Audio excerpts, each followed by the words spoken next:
Дорогие гости, приветствую вас. Я София Шварнадзе, я буду модерировать сегодняшнюю дискуссию. Я прям предвкушаю этот разговор. Мне кажется, что нам будет всем очень интересно.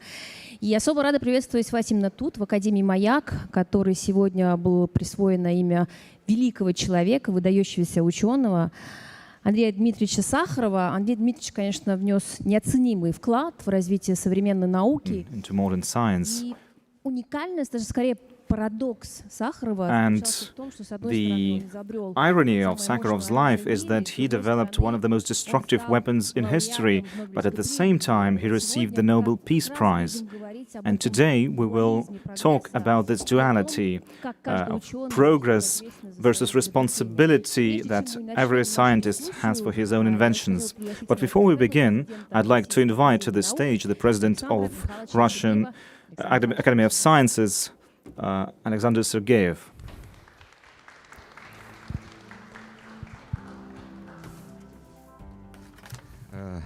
Good evening, Ms. Shevardnadze. Good evening, colleagues. I already welcomed you all at the event in the afternoon when we named this place after Andrei Sakharov. The topic of today's discussion is a very interesting one. And we have to say that this is not a new subject. People have thought about it many times. But as the world stays divided by borders, and as there are still confrontations, military confrontations between nations and peoples, we are convinced that all of the progress, all of the inventions of science, of scientists, will be evaluated, first of all, based on how much defense they provide, how well they can be used to defend a country politically and militarily. And today's situation is no exception. We see that this is still true. In the times when Andrei Sakharov was still actively working as a scientist, those were the times of a nuclear threat and of nuclear energy. So basically we had nuclear weapons as a real, and the use was a real possibility. Today, however, issues such as use of AI and cybersecurity are our top priority. And these subjects will also be discussed by us today. We see new threats and new opinions, new views emerging in the world. Today, as we open this and start this important initiative, we not only want to say that Sakharov was a great man and a great scientist. He was a man with a vision into the future for many years.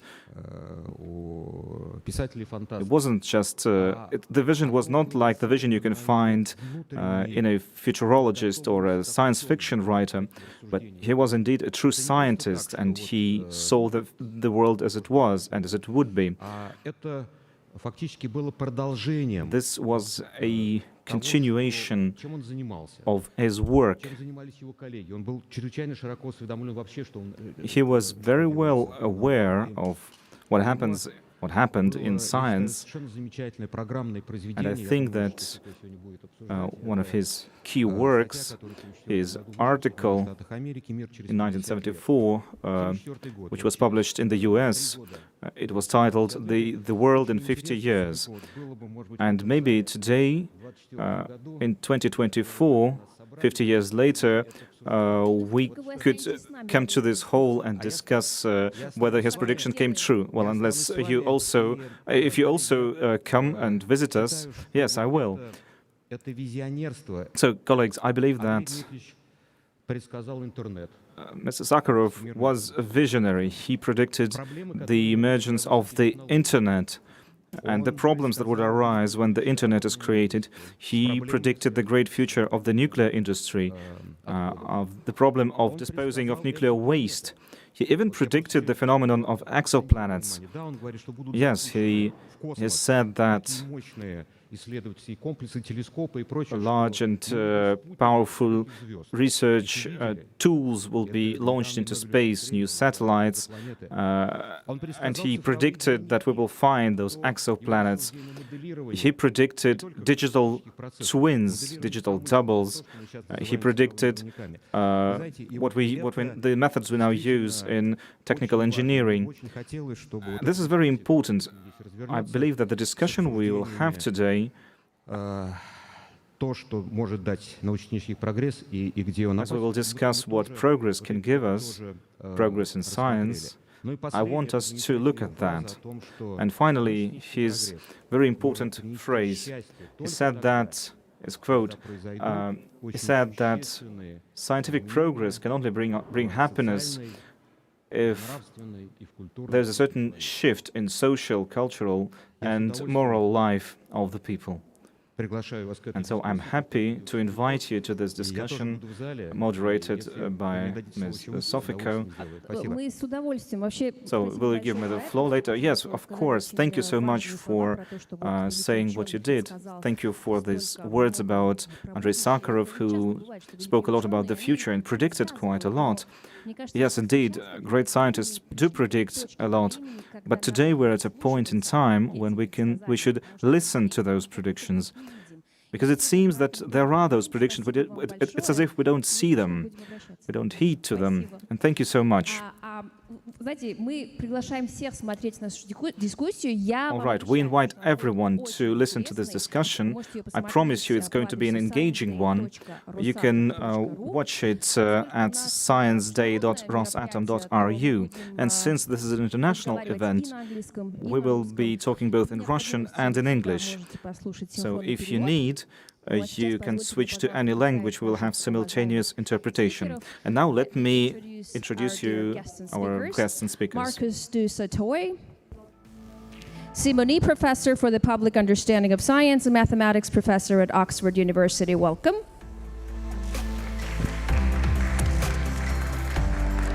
Rai Kwon-chung, climatologist, Global Energy Prize International Award Committee Chairman, 2007 Nobel Peace Prize laureate. Professor, welcome. Ruslan Yunusov, head of Rosatom's Quantum Technologies Project. Ruslan, welcome to our discussion. All right, so let me also introduce you some of our other speakers who will be joining us online. Lord Martin Rees, Astronomer Royal and Professor Emeritus of Cosmology and Astrophysics at Cambridge University. Thank you. Very good to be Garik with you. Izraelian, astrophysicist at the Canary Islands Institute of Astrophysics.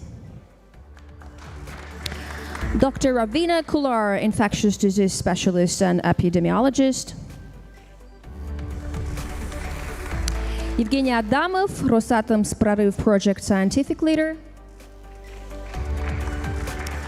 Chiara Cacchiara, aerospace engineer at the European Organization for the Exploitation of Meteorological Satellites, part of Mars Desert Research Station team, listed by Forbes among 30 under 30 leaders. And Marcelo Glazer, theoretical physicist, natural philosophy professor at Dartmouth, and 2019 Templeton Prize laureate. All of you, welcome. So this is a roundtable discussion. I encourage all of you to jump in, comment your colleagues, agree or disagree. You're more than welcome, because I would like this to be a lively talk. Okay, so Marcus, I'd like to start with you. We're now living the fourth industrial revolution, a digital one, and this revolution transforms every aspect of our life. For instance, we used to see generational change maybe every 20, 25 years or so. Now it's really more likely 5 years, because everything is so fast. So we have this exponential curve of evolving technologies. Is this something that alarms you or inspires you? I think a little bit of both. I mean, I've been doing quite a bit of research looking at the impact of artificial intelligence over the last 5 years. I mean, we've had kind of 4 decades of what we've called AI winters, where not much has emerged from this technology, and then suddenly in the last 5 years, as you say, we've seen an incredible explosion of technology using machine learning, the fact that algorithms can learn, change, mutate, start doing things that we didn't even program them to do as humans. So I think there's a lot of fear in society about what the impact of this technology, for example, will be. A lot of people talking about, am I going to have a job in 10 years' time? So I think there's a lot of fear. Partly that fear is, of course, fueled by Hollywood, because the dystopian image of robots and AI is always they're going to wipe out humanity. But I think I'm a little bit more optimistic, and the work I've done in particular has been looking at the impact of artificial intelligence on creativity. Because, okay, we're quite perhaps used to the idea of AI running a robot or driving a car, but doing something creative, isn't that something uniquely human? Surely AI shouldn't be able to do that. But it seems like this new emerging technology might even be able to write poetry or music. So I think that frightens a lot of people. But my feeling is actually this is going to be a great collaborator, and that's how we should see our future together with this fast-changing technology. If we understand that technology, we can together, I think, go further than just technology on its own or humans on its own. So there's already a lot of evidence that in medical research, for example, combining a human with AI means that we're going to get a lot further than just each individually. But I think you're absolutely right. This is a very fast revolution. The Industrial Revolution, Victorian time, that opened over a generation, the impact. This is happening within a 5-10 year period, and I think that's what's quite frightening for people. There's going to have to be a lot of retraining, a lot of understanding this technology, and for me that's very important. You see, technology, I think, frightens people when they don't understand it. So I think it's the role of scientists to try and help society to understand these new technologies so that society can be empowered to say what they want to do with it. If you don't understand the technology, it's going to push you around. But if you understand what an algorithm is doing and how it's controlling you, you might be able to maintain some control. Thank you, Marcus. We started this event by honoring Sakharov. So I think it's only fair that we bring in his quote. And by the way, we're going to have a lot of great quotes from amazing scientists of all times today, so that you know. So Sakharov said, "We cannot completely prohibit the progress of science and technology, but we must be clearly aware of the awesome danger to basic human values and to the meaning of life that may be concealed in the misuse of technical progress." So if I may, I'm going to take it to an older colleague of yours who speaks from experience, Lord Martin Rees, Astronomer Royal, Professor Emeritus of Cosmology, Astrophysics at the Cambridge University. Professor, hi, it's so great to have you with us today. You look great, Professor. I'm so happy to see you. Hi, good to be with you. Yes. But can I first slightly disagree with what you said already about the burst in the speed of technology? I think every technology goes in bursts, when it goes up very fast and then levels off. Let me give another example. Civil aviation. Between the 1920s and 1960s, huge developments, but not much difference between the planes we fly in now and those in the 60s and 70s. And so my prediction is that some other things like smartphones, which are developed very fast, they will level off and we get some new technology, maybe something biologically based, which will have a surge and be very fast. So there's always something going fast, but it's not the same one that remains fast always. 2 points regarding the science. First, remember, scientists are experts in a narrow field. But outside that field, they are just citizens. So the way their work is applied is something which all citizens should be involved in, and obviously their work should not be applied in ways that are damaging to citizens. I mean, that's a message which we get from Sakharov. But I think the other point I would like to make is that scientists do have a special role in that they are aware of the implications of their work, and they should warn the public and warn politicians of any possible implications which their discoveries will have, because it's very important that we develop science in a way which is good for the human race and do what we can to minimize the dangerous developments. And the stakes are getting higher and higher as the power of technology gets greater during this century. Sir Martin, thanks for these important words. So let me just recap. For decades and decades, humans used to think that scientific progress is something that would bring us to a greater future. For the last 10 years or so, there have been warnings and concerns that progress may not necessarily be good for the mankind. Do you feel that this alarmism is unjustified? No, I think it is justified, because one thing which is certainly happening, and this is relevant to the climate change conference going on in my country at the moment, is that there are more human beings on the world than ever before, all of them more demanding than ever before of energy and resources. And so for the first time, humans have the future of the planet in their hands.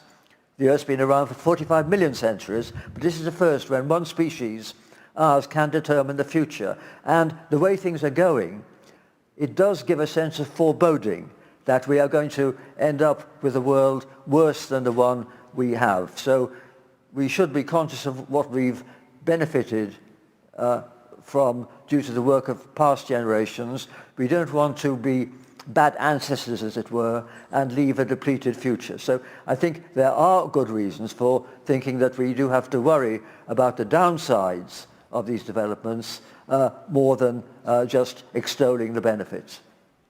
Thank you, Professor.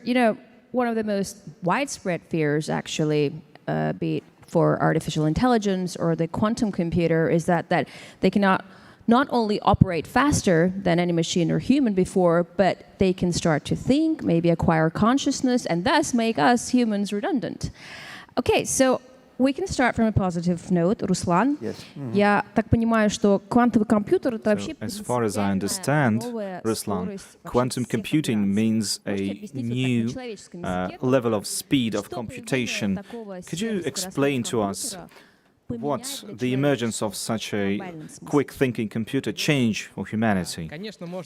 Well, good evening. Well, you can imagine that quantum computing means making computation just faster. But recently I've heard the phrase when quantum computing was compared to normal computing. In fact, our computers that we use today is not very much different from the computation, the abacus that we have used for centuries. But quantum computing is a system existing in parallel with the system of computation that we use. It is used for goals and that's used for computation where normal computers would not even be able to start. And so this change, this new type of computing will not just let us compute things faster, but will let us solve problems that we cannot even address today. Can you give us any examples? Well, sure. You take a bag, a traveling bag, and say their suitcases, say they have 4 corners, so you have to optimally get them and pick them and pack them together. So, for example, or you have to take 100 messages and you have to deliver them to 100 people optimally. And the complexity of these operations is so complex sometimes that normal computing cannot address them, but a quantum computer would, and it will provide you with the best, most optimal decision. And this is the algorithms that quantum computing can address. they can find the best solution among millions and millions. Or say, take the issue of developing new pharmaceuticals. Take COVID-19, for example. Even the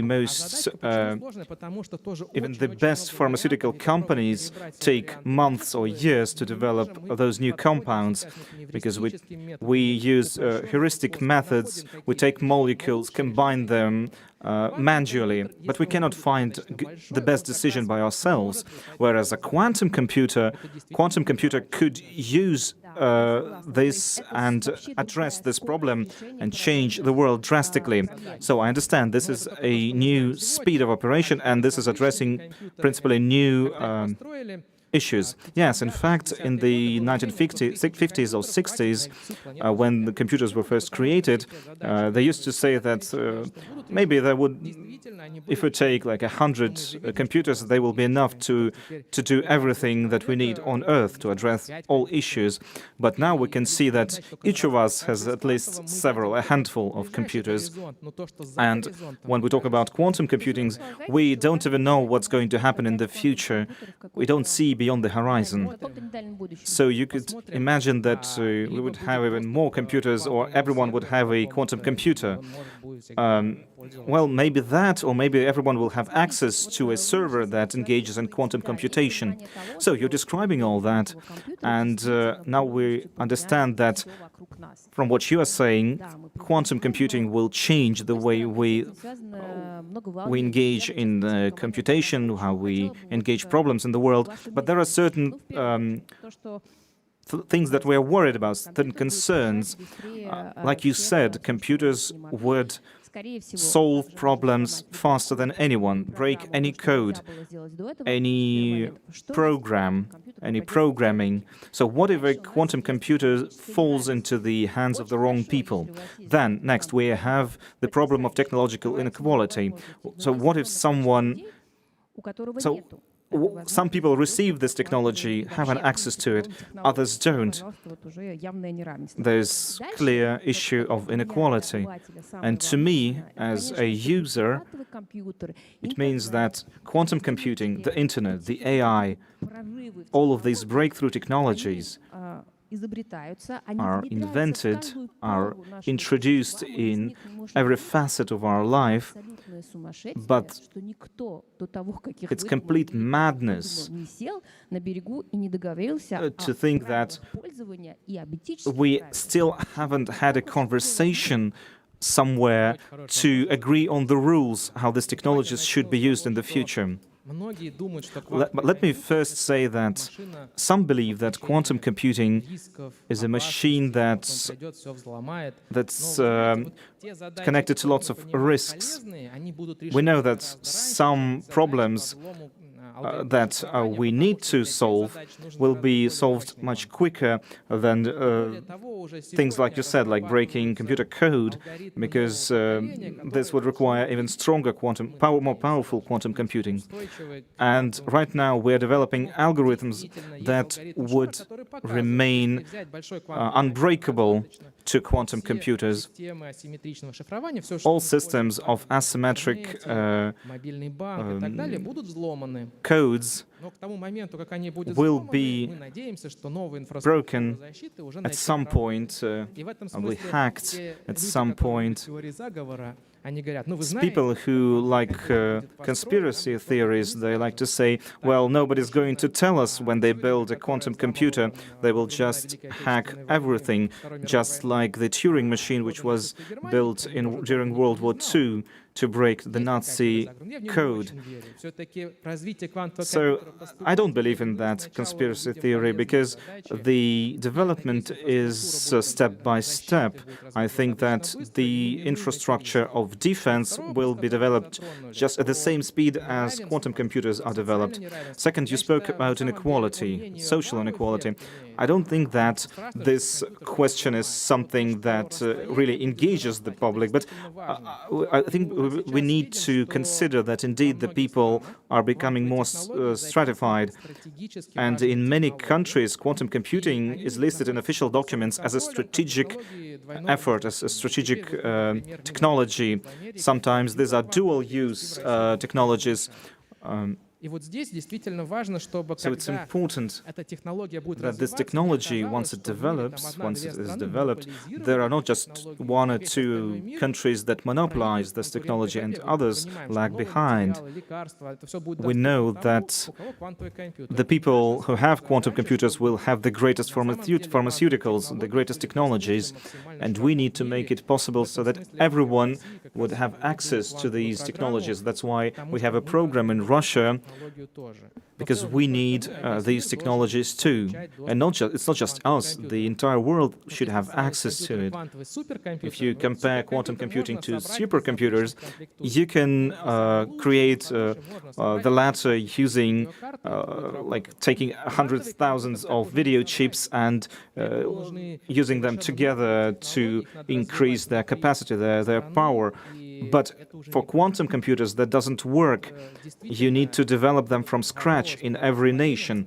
So this problem of social inequality is indeed, and inequality between countries is very important. Or take, for example, cybersecurity. There are consultations between Russia and the US, and this is perhaps one of the few areas where we still do engage in conversations. And I think that it is along these lines that quantum computing will develop as well. And of course, it is important to do. Why wasn't it done before? Well, say 5 years ago, perhaps 10 years ago, if you asked me the same thing, does the quantum computer even exist? Is it truth or fantasy? The first qubit was made 20 years ago. Only 5 to 7 years ago, we still had to prove it to people. Yes, indeed, the quantum computer does exist. We do have it in a lab somewhere. Now we finally don't have to make those disclaimers. Now we're already talking about the threats and concerns associated with quantum computing. And it's not just about quantum computing, it's the question of ethics. It's becoming more and more relevant in biotechnologies, in artificial intelligence. There are many conversations that we have now about how to use artificial intelligence. The ethical questions in science are becoming very, very relevant. Thank you. Well, maybe it's not just a relevant thing, but the issue of ethics should become a mandatory one. Yes. Coming back to your first question of whether we should be overwhelmed or inspired by the scientific progress, I think it will depend on how our social and economic system can catch up with the scientific innovations. For example, very interesting example is the problem we are facing through the platform economy, like Uber, is posing some problems, social problems in many countries. So whether our economic and social system can keep up with the progress in science, like a platform economy is posing to our society. So in order to maximize our progress and the positive side of scientific progress, we have to continue to evolve and improve our economic and social system that can accommodate in a more positive way. So it is posing a serious challenge, not only just looking at the scientific progress itself. It cannot exist without economic and social system. So we have to also look at the economic and social system, how they react to scientific progress. It will decide. This kind of reaction between those factors will decide our future. Thanks, Professor. And a bit more about technophobia, Marcus. Scientists, they like to say that technologies are neutral. But I mean, come on, you can use a knife to cook, and you can use a knife to cut yourself. And today here we're talking about responsible use of technology. And let's be honest, when it comes to us humans, we're not really the most responsible users. Do you feel like there's an ethics code that maybe should be programmed in every machine? I think it might be important to distinguish actually the difference between science and technology. I mean, technology is the decision about how we use a lot of the scientific discoveries that we make about how our universe works. And there, I think, there are social responsibilities, political responsibilities, but I think I'm still a believer in there are no closed doors that we shouldn't go through in science. Actually, I do. I mean, you raise your eyebrows at that, but I think, there are, I think it's the decision about... It's a very scientific approach to things. Well, yes, I mean, how are you going to make that call? There are some very tricky questions that science can ask, and you say, well, should I even contemplate a genetic basis to intelligence? Is that something that you should even contemplate thinking, doing research into? And at the moment, there's an atmosphere where, no, you shouldn't be doing that. But what, are there any closed doors? I think it's about what you then do with the discoveries. And that's, in some sense, what I would call the technology. Yes, as you say, what you can do with a knife, it can be positive and it can be negative. But I think that's about the use of these things, and we should call that technology and not basic science. I'm after discovering absolutely how the universe works, and then what we do with it, that's the important thing. And I think, Martin Rees is right that, we scientists have, we're lucky to have access to extraordinary information that we discover, but it's behoven on us as scientists to then explain those discoveries to society, where we then become, as scientists, just another member of society with responsibilities politically. But my role, I'm a researcher in mathematics, but my other role is the professor for the public understanding of science. And I think this is really an important job of a scientist. It shouldn't just be a special job that I do. Every scientist should have the responsibility to explain what it is they're doing, their discoveries, so that they can empower society to be able to then make the decisions about how we use that knife. Right, so it's up to scientists in the first place to make sure that the technologies that are being invented are being used rightly. No, I'm not saying that. I'm saying that it's up to the scientists to communicate what the discoveries are that then society can decide. It's not that, the scientists don't have some unique position to be able to make those moral decisions, but we have unique access to knowledge that we need to share. And I think, in the past, that hasn't been considered one of the responsibilities of a scientist. In the past, we kind of did our science in our lab and nobody was communicating the ideas outside of the academy. Now I think it's the academy's responsibility to try and disseminate knowledge such that society can make informed decisions about whether we have genetically modified crops, how we use stem cells. What are we going to do with AI? Do we want to ban AI weapons, for example? Yes, I think we probably do. But do we want to ban all research into AI? No, I don't think so, because there are so many positives. But, society, I think, Thomas Jefferson kind of summed it up that, we could deny society power, but that isn't a very clever way forward. What we need to do is to educate society and inform society so society can make positive decisions. Society is the best kind of a holder of this information about what to do with it, provided they understand it. And that's a very tricky gap between the forward-looking thinking scientists with their inventions and the society deciding what to do with these inventions. And I guess it's our job to make sure that the gap closes. And when we were preparing for this discussion, we actually came along Isaac Asimov's saying, which I think is prophetic, very much relevant to what we're saying right now. He said, saddest aspect of life right now is that science gathers knowledge faster than society gathers wisdom. I would like to go back to Sir Martin. Are you with us? Sir Martin, have you heard I am, yes. the quote? What do you have to say to Asimov in this respect? Well, I mean, it is certainly true that science is advancing at a frightening rate. I agree with almost all that Marcus said. I mean, I think there's a slightly blurred boundary, because we can, by funding decisions, accelerate a particular area of science and slow down another. And let's take an example. There were experiments done in 2011 which showed that it was quite easy to make the influenza virus more virulent or more transmissible. by so-called gain-of-function experiments. And those were banned, even in the United States, for a number of years. And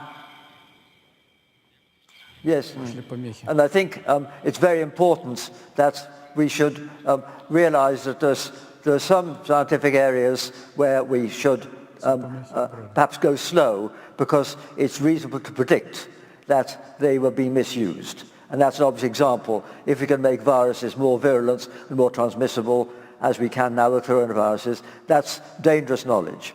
But certainly Marcus is quite right in saying that we've got to have an educated public, because if we want the public to really decide how to apply science, they've got to be able to understand it above the level of just slogans, and they've got to understand numbers so they're not bamboozled by bad statistics. And that's true in the case of climate, it's true in the case of health and GM crops and things like that. So there are all these areas where it's very important that the public is well informed. And the scientists indeed do have an obligation to make their views known directly to the politicians, but also more directly to the public, because if we take the climate debate at the moment, it's a debate where politicians are reluctant to prioritize it, because the benefits will be long after they're out of office.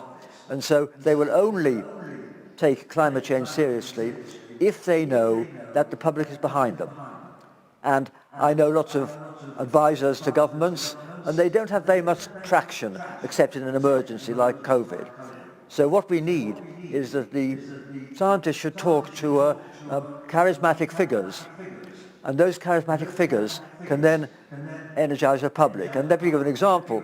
In climate, I would mention 4 people, very different from each other, who've had a huge influence collectively. There's Pope Francis, there's David Attenborough, there's Bill Gates, and there's Greta Thunberg. Those 4 people, all different from each other, they have energized millions of people, especially young people, to care about climate change and the life we're leaving for future generations. And I think it's because of them that politicians are prepared to take it seriously. And so we've got to get through to the public and to the politicians, not only directly, but via public pressure and demonstrations. Thanks a lot, Professor. You know, the president of Russia's Academy of Science, Mr. Sergeyev, opened this session by saying that a lot of progress in science in the 20th century, and unfortunately in the 21st century as well, was driven by the competition between the military-industrial complex, and not many things have changed in this regard now. And it's true. A lot of discoveries, a lot of inventions, be it physics or being chemistry, they really all came about because you had to be stronger than your opponent. So right now I'm thinking we're here in the 21st century, and we can clearly see that there are other pressing issues than having an ideological opponent, be it climate change, inequality, I don't know, growing cybersecurity problems. So I'm thinking, Garik, welcome. Are you here with us from the Canaries? I'm thinking, can the urgency... Yes, hello, Sophie. Hi, Garik. Good to have you with us. Do you think the urgency that actually unites us all regarding these new problems that humanity is facing can trigger another technological revolution? Can we be on the verge of a new era because there is much more that unites us? Or do you have to have an opponent to have some breakthroughs? Well, yes, I think we can. We can unite. And I think the most important problem, what I see in the 21st century, is probably the energy. Energy is in the basis of everything. And one of these projects that brings humanity together is ITER, you know, the thermonuclear fusion. And I cannot think of progress or a breakthrough in technology or in anything without, sorry, I've dropped my, without solving a problem with energy. And the only way is really learning how to control thermonuclear fusion. It's amazing because it was Andrei Sakharov who 50 years ago, well, not actually, more than 50 years ago, he built the first hydrogen bomb, which was, for those days, it was a huge discovery and controlled the thermonuclear reaction. And now, the 21st century, we have to learn how to control hydrogen bombs. And that will solve the most important problem for humanity is energy. I think that's what will happen in 21st century. Thank you. Do you guys think that we can be united in these issues that unite us, and we don't need opponents anymore to make breakthroughs? Collaboration does sound, surely that would be the choice rather than competition. But I think one mustn't underestimate the power of wanting to be the first to discover something in science. That's an incredible drive for a scientist to actually dedicate their life to a problem. I mean, I think about Fermat's last theorem, which got proved in my lifetime, 350-year-old mathematical problem proved by my colleague in Oxford, Andrew Wiles. But I think it was the feeling of competition against other mathematicians that he wanted to have his name on that discovery that drove him to the work that he did. So I think there's, it's a real balance. I think competition does sometimes help in making discoveries. But there are a lot of evidence now of things like citizen science projects where actually collaborating not just with fellow scientists but with the public at large, we can make progress faster by tapping into the power of the crowd, for example. And there have been some interesting examples in mathematics of why don't we share our ideas rather than competing against each other. And sometimes that does lead to much faster progress in a problem. So I think it's a kind of balance. So collaboration looks the most obvious thing that you would choose over competition, but I wouldn't underestimate the power of competition to kind of fuel discovery. The reason why I stress competition over cooperation is today's reality, which wasn't there a century ago, because the problems we're facing now are global. It really is a problem of each one of us and not a problem of a separate country. For instance, the climate change. Do you feel it's the competition that's going to make us make breakthroughs, or cooperation on this regard? Regarding your question, the earlier question about whether do we need an opponent to make the cooperation. We already have, instead of the opponents, like the Soviet or the US competition before, we have a climate crisis threatening all of us, and also virus, the COVID-19 virus, it's threatening us. So we have a crisis instead of opponents in the sense of Cold War era. So we have the common crisis threatening our survival. So we have to collaborate, work together. But what is happening now, in spite of the climate crisis and the pandemic now, if you look at the race to develop the vaccine, we have seen two very different approaches. One from AstraZeneca from UK, based on academia, Oxford University, supported by UK government, is distributed at a very minimum lower level of price. But on the other hand, the Pfizer, developed by commercial basis, sold at a very huge profit. So we see two very contradicting examples appearing at the same time. That you can make a choice. I don't have to explain which is better for the humanity to choose. But in spite of that, the problem is we are relying on market mechanism to spread out the findings of science. So we cannot decide any progress of science without thinking about the impact of the market. So how can we operate the market? We'll decide the impact of science. We're going to talk a bit more about that, and especially about why each country is doing their own separate vaccine. But before we get there, можно я к вам тоже обращусь, Лусян? Вот мы сейчас говорим о том, нужно ли нам talk about whether we should have competition to achieve great breakthroughs in science, like when we talked about quantum computing. So quantum computers, for example, the technology should not belong to just one country or just one man. It should be the legacy of all humankind. So to achieve that, do we need to have competition, or should we prefer cooperation? Neither of this. In the quantum world, there is some superposition, so answer can be in both areas. But frankly, we are talking about science. It is an open area. This is source of knowledge. If we are talking about the established market with products, then this is area of competition. So today, as for quantum computers, we are somewhere in the middle.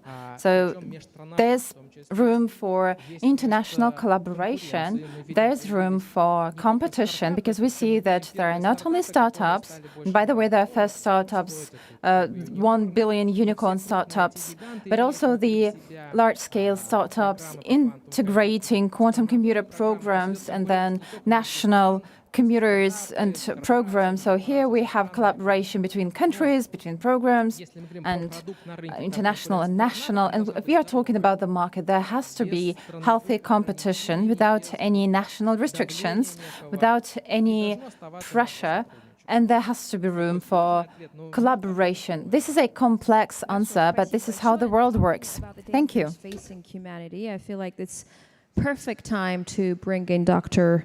Ravina Kullar, global expert in infectious diseases, pharmacologist, and medical specialist. Dr. Kullar, welcome. Great to have you with us. Thank you. So great to be on.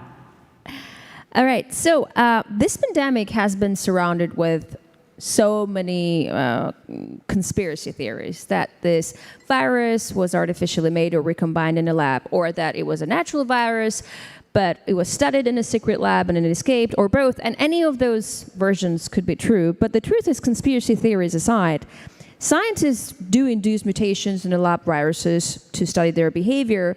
And from what I understand, these studies are super important for us, for humans. But to me, it's like playing with Pandora's box, obviously. So here's the question. How often do you have to choose between potential risks of your research and the benefits they may bring to humanity?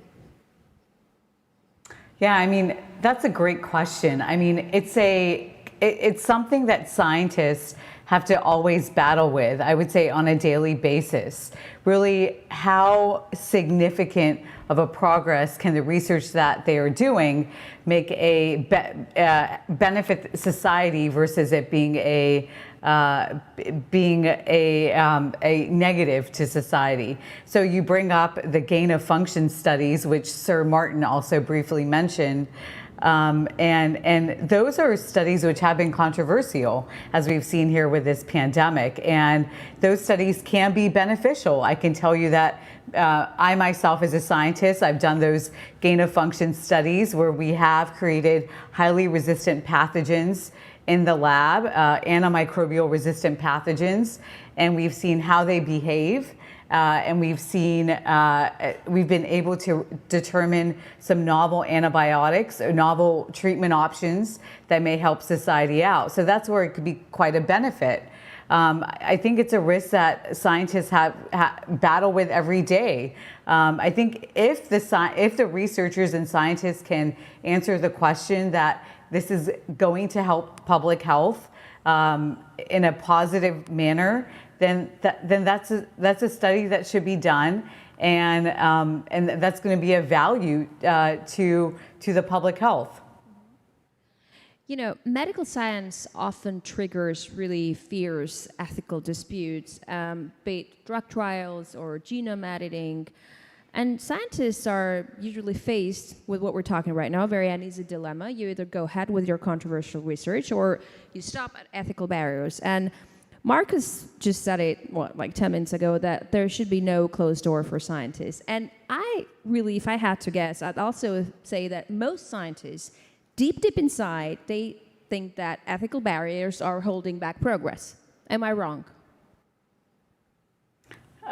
You're quite right. I mean, the reason why us scientists love the work that we do is we're very curious individuals. We love pushing the boundaries, seeing where we can help society out. And there is that gray area. I think there is no black and white between those ethical dilemmas. It's a gray area where one scientist or one individual may see that you're crossing that line, and another individual may see that you're not. So, it's a decision that us scientists have to make every day in the lab or in the research that we're conducting, those clinical trials, some of those additional studies that we're doing to really see if it's going to be of value to society. And part of science is pushing the boundaries.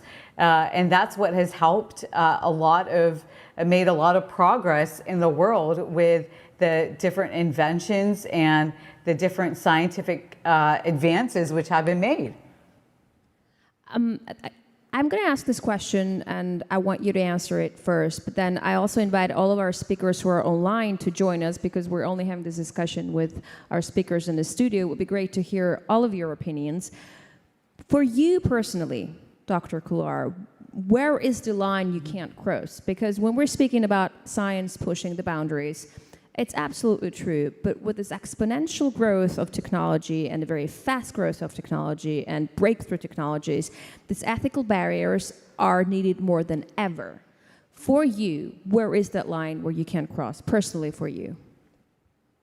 Yeah, for myself personally, if there's going to be a great harm to the public health, to my patients in some manner, I cannot cross that ethical boundary. I just personally, as a scientist, cannot do that. If there's also a belief, which I believe in, it's going to be crossed, or I don't agree with it, I cannot cross that boundary. But I would say I have been controversial in some of the research I've conducted in doing some of the gain-of-function studies that have benefited society. So I saw that as a benefit to my patients. So if I can see a benefit to my patients, I'm going to conduct those studies. Thanks a lot, Dr. Kullar. Sir Martin Garrick, if you're here with us, why don't you also tell us, in your opinion, where is that thin line which a scientist can or can't cross regarding? Yes. Well, I mean, I think the dilemmas are mainly among biologists rather than among physical scientists. But I think as a physical scientist, my field is space exploration. And here we have to worry about two things. One is the cost, and the other is the danger. And perhaps to inject a note, I had the privilege of meeting Sakharov in 1987 when I came to Moscow for a wonderful conference to celebrate the 30th anniversary of the first Sputnik. And then I had the great privilege of meeting him. But if you think of what's happened to space ever since then, we realize that it's become very expensive, and human space flight is rather dangerous. And let me just mention one aspect of space exploration. I personally think that robots are getting better and better, and the case for sending humans for practical purposes is getting less and less. But we think it's inspiring to send people.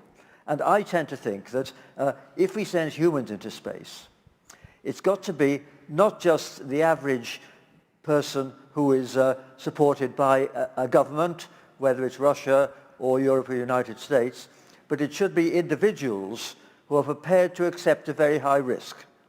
Because we're prepared to impose a risk on people who are volunteers and know what they're taking on. The kind of people who go hang gliding, or the kind of people who like to indulge in dangerous sports. So I think we can impose risks on volunteers of that kind, even though we can't impose those risks on civilians who don't expect it. Professor, thanks. And while we're at it, I mean, it's no secret that you predicted pandemic in 2002. And you were very precise in your prediction. Sorry, I can see Garrick right now, but I'm still talking to Professor because I want to ask him a question about his predictions. Can we go back to Professor Rees, please? So it's no secret that whatever you say well, usually indeed, comes true just about. Here's a $1 million question, Professor. What are we to expect in the next 10 or 20 years to come? Well, I mean, I think we are going to need to worry about pandemics, and even though the present pandemic probably had natural origins, I think there will be a big concern about pandemics which are caused by engineered viruses. And this I regard as one of the worst problems, which is very, very hard to control this kind of danger. It's not like making a nuclear weapon, which requires large special purpose facilities. This can be done by a few people working in a lab belonging to a university or an industry. So I think we have a big tension between privacy, security and liberty if we want to keep the world safe against that kind of danger. So that's my biggest worry. If you want to ask about space, I think in space there is going to be a start in space industry using advanced robots which can assemble big structures in space. I think that robots will explore the moon and the planets. They will not only be able to maneuver, but they will have enough intelligence to look at some particularly interesting site and analyze that. But I think the role for human beings will be limited to an adventure. And I personally think that I would not like to see any of my taxpayers' money spent on manned space flights. I'd feel the same if I was in Russia or in America, but I would cheer on these billionaires if instead of building a big yacht or buying a football team, they are going to send people into space at their own risk. Thanks a lot, Professor. Garrick, are you with us? Yeah. So do you want to add something to this ethical question before we go on to the next question? Yeah, definitely. You know, I think we often forget that scientists are humans. Scientists are humans, and we are a part of society. And the society is controlled by economy, and it's a money world. The world is led by money and led by economy. So one of our previous speakers was mentioning this, that we can't really think about very high class, very high, very philosophical things about how the future science has to be without or separating this from society and from economy. And the greed or scientific ethics and the terms like that are just a part of human of this society, basically. You know, if we have problems in our society and economy, they are reflected in science, and as simple as this, it's very simple. You know, I wanted to ask you about who owns scientific breakthroughs, because scientific and technological achievements are said to be mankind's heritage. But any real big scientific research is a very costly endeavor. And the simple logic here is whoever invests in it owns it. Going back to what Ruslan was saying, quantum computer is not supposed to belong to one country or one person. Anyone should have access to it. But is it really possible? Is this axiom that it's mankind that owns all scientific achievements realistic these days?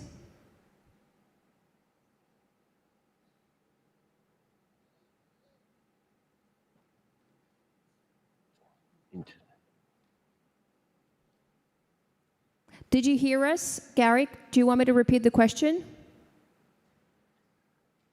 Yeah, I lost the connection. All right, now can you hear me? I can hear. Do you want me to repeat the question? Yeah, I think connection is. Can you hear me? Hello? Okay, so we're going to try to go back to Garrick in a little bit when... Okay, we're fine. All right. coming back to your question about who owns discoveries, definitely credits go to scientists. You made a discovery and you own the credits, but they belong to society. Definitely, all discoveries belong to society, belong to humanity. But even this trend is going to disappear in the near future because the science is more and more driven by data, large data, and AI is playing more and more important roles. So I can imagine that in 10, 20 years, massive discoveries and breakthroughs in technology will be done by AI. And then the question will be, who owns those discoveries, humans or software? Thanks a lot, Gary. Marcus, you want to add something? This came up a lot, actually, in the research I did looking at the collaboration of AI and artists, because, if AI paints a painting, are they the author of that painting? But the AI's learnt on a lot of data, often human data. There's been a human programmer that start off the machine learning. So it's becoming a very grey area. But I actually liked an idea that Brian Eno came up with. He said, I think we're too obsessed with this idea of crediting the lone genius or the lone artist, that actually we need to recognize that all discoveries have always been sort of collaborations and based on a lot of other people's work. And he had this idea we should stop talking about genius, but talk about genius, that we should credit the people who produce the data that the AI learnt on, the original programmer, the AI itself. A bit like, in a way, films are made. I mean, a film is never credited to one person, really, even the director. But it really is. Well, I know. I think really there's still, nobody is kind of credited. I think there's a move away from ownership in the film industry, that it's a kind of collective ownership more than just a lone genius. Yeah, it's still there are names, Scorsese. When you say film Jaws, are you going to say, oh, it's a great producer who made it? No, you say Spielberg right away, right? Yes, and so maybe that's an example where actually you think about it, it wasn't just Spielberg. There were so many people involved in that, and you see the credits at the end of the...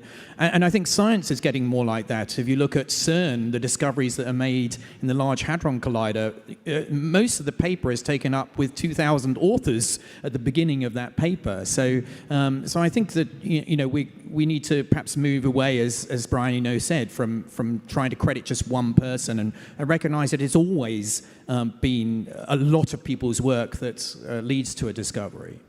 Well, staying on this note, I want to bring in Louis Pasteur's quote. He used to say that science knows no country because knowledge belongs to humanity and it is the torch which illuminates the world. Professor Chunk, I want to pick up on a question that we left off.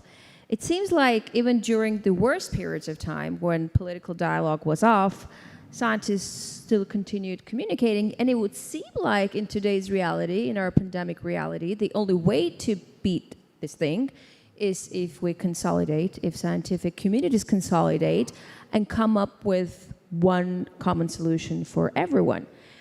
You gave us an example based on how Pfizer approaches vaccine, how AstraZeneca approaches vaccine. And those are just two examples in how many vaccines do we have right now that are in store? 10, 15, 20, more to come?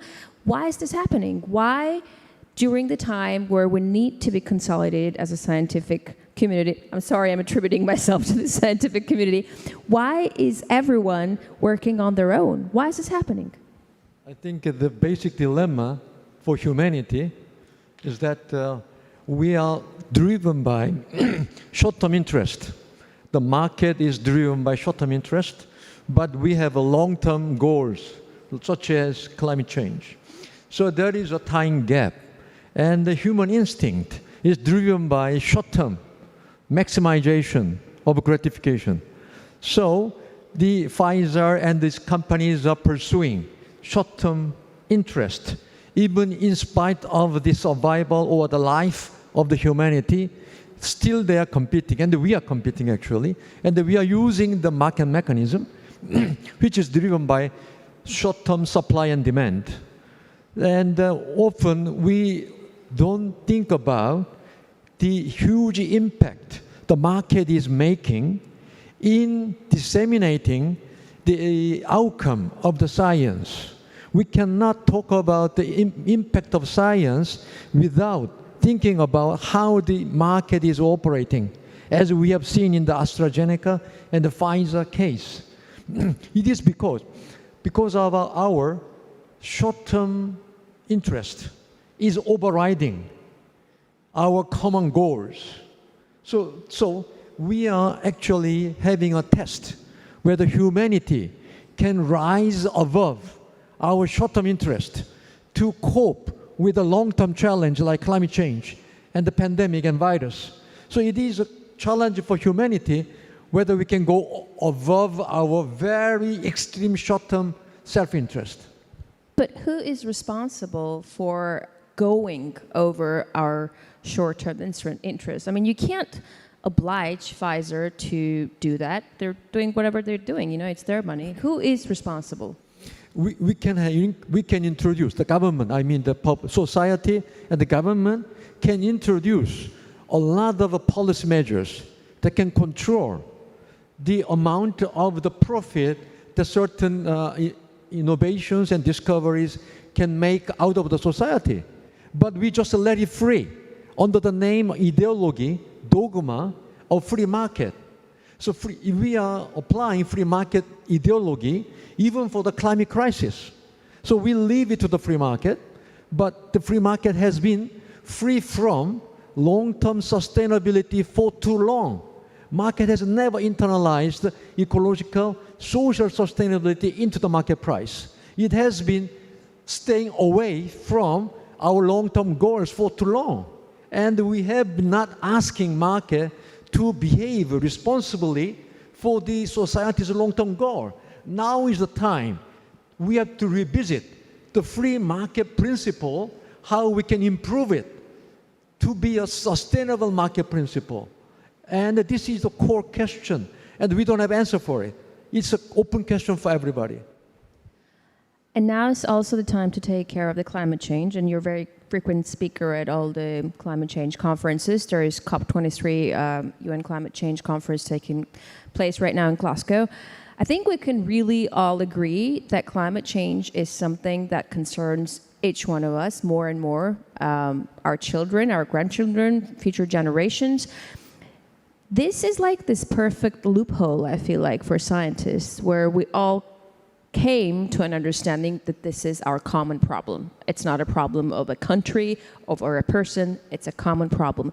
Do you think scientists can use this loophole and come up with a real solution to climate change? Oh, yeah. Sure, the scientific innovation, for example, like hydrogen and a small modular nuclear reactor. There are many scientific innovations that can make a big change, game change, for the solution of climate change. That's possible. But the question is, another big question is, whether this kind of new innovation can be effectively and equitably distributed across the globe. That is another question. The social and the economic question we have to answer. So only the scientific innovation is necessary, but not sufficient.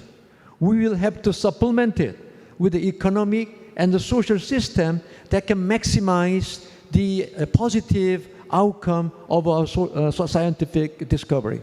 Let me rephrase the question. Do you feel like at this point, the weight of scientists, because they're at the vanguard of progress at this point, that, like humanity's future depends on them more than ever before, because these are the times we live in. Do you feel like they can use this weight right now to, I don't know, push economies or whoever is higher than the economy forward into whatever you're saying? Can you repeat? Yes, can scientists basically take action? Are they powerful enough these days to take action and to turn around the whole economic and political spectrums that are existing in this world? I think the scientific community alone cannot make such a big change. As a person like Marcus, who is a communicator to the public about the scientific discovery, should spread out the impact and the outcome to be understood by the society. And here, another very important element that we didn't mention is media. The role of media is very critical in spreading out the positive side and maximizing the positive outcome. We have experienced during the pandemic the negative side of destabilizing reaction, psychological reaction from the society, because spreading of fake news, like vaccine is dangerous, all this kind of a conspiracy theory and like this.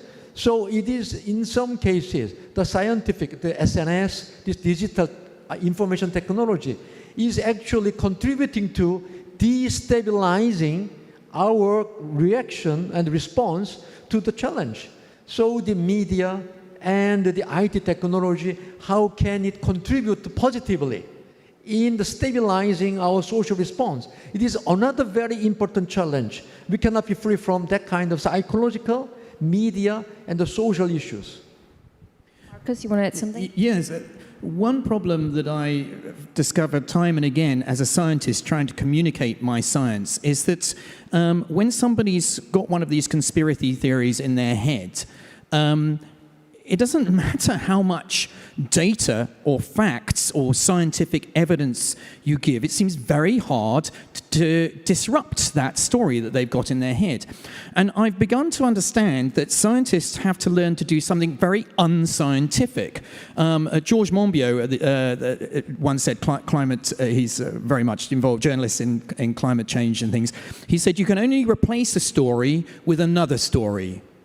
And so and there's been papers in Nature trying to persuade scientists that sometimes you've got to use a rather an unscientific method in order to try and put across your ideas, which is, certainly present the data, the evidence, but perhaps combine that with an individual story. Somebody might say, well, my child got autism after having MMR vaccine, and that's we now know there's no connection between those. But maybe you need to tell a story about somebody who died from measles because they didn't have the MMR vaccine. Now, for me, that would be a terribly unscientific way to present the data, one data point. However, a very personal story, engaging society's emotions, which sometimes we scientists are not so good at doing, I think is an important way to do this. And this is particularly relevant in the climate change debate because, as you say, we scientists have said time and again, look, the evidence is there.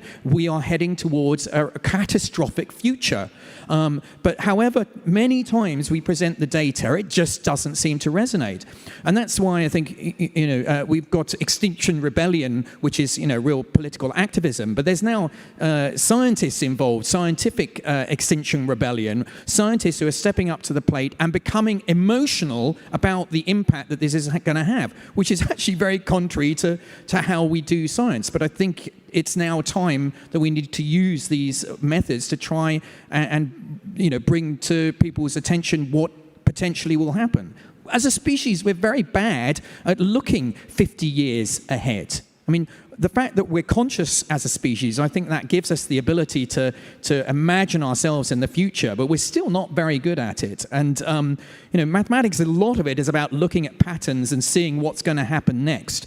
But I don't think we're very good at looking beyond just a couple of numbers where, exponential growth of a pandemic doesn't look too bad at the beginning. It doubles each time, 1, 2, 4, 8. That's not very fast, but suddenly it happens very quickly later on, but we're still very bad at looking at that. And we need to kind of help people, give them the tools, but give them the stories as well.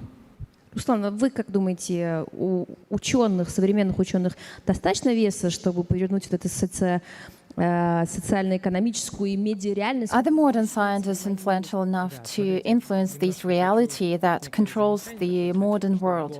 So here's an idea that jumps to my mind. There's a problem. Scientists are not able to share their knowledge or thoughts, but they can share words, but in order to transfer knowledge, it's necessary for people to speak the same language.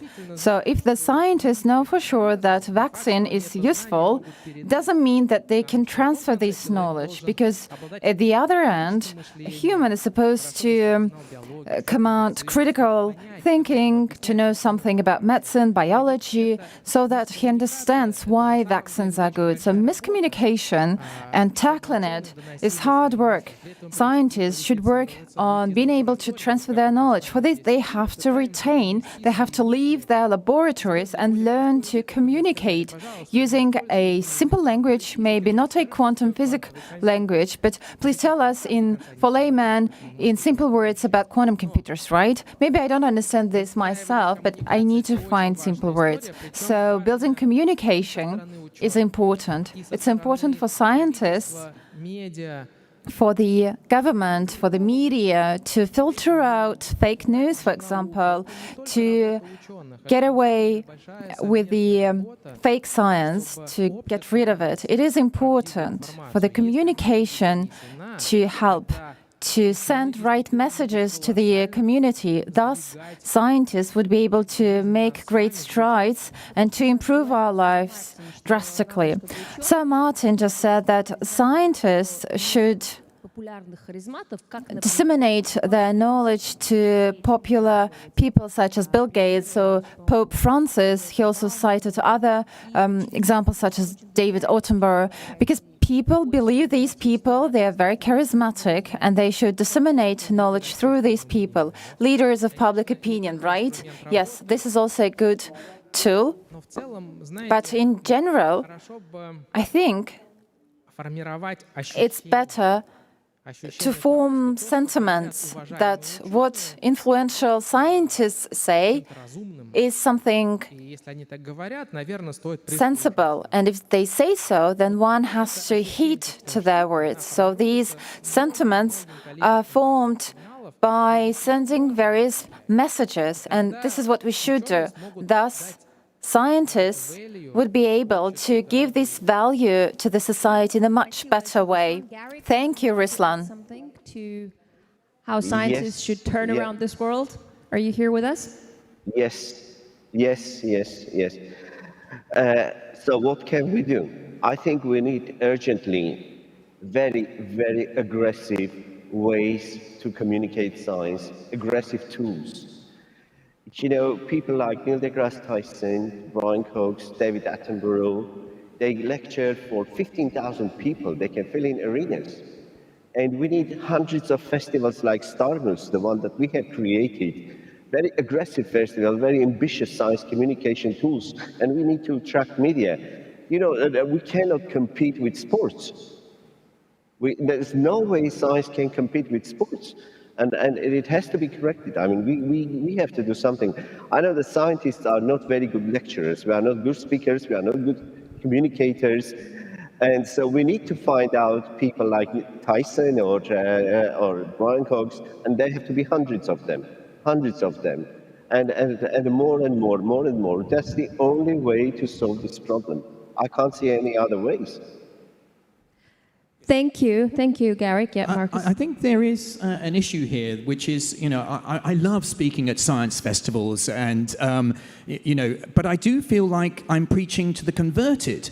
The people who come along to a science festival already love science, and they're wanting to hear more. Yeah, and they're definitely an audience we need to talk to, but they're actually not the audience we need to communicate these issues to. We have to find more disruptive ways, I think, to find how do we get into the places where people don't really want to hear about science. So, you know, that's why I do a lot of work with kind of artistic communities who might not first think of going to a play about science or going to a concert where there's science, or I do things at the Glastonbury Festival, people going for a rock concert. So that's very interesting, the idea of sport. You know, perhaps we should use kind of the fact that I go to the Arsenal to watch them, but can we sneak a bit of science into the football stadium? So that, for me, is the real challenge for scientists, not talking to the 1,500 audiences who already love science. How do we get to the other people?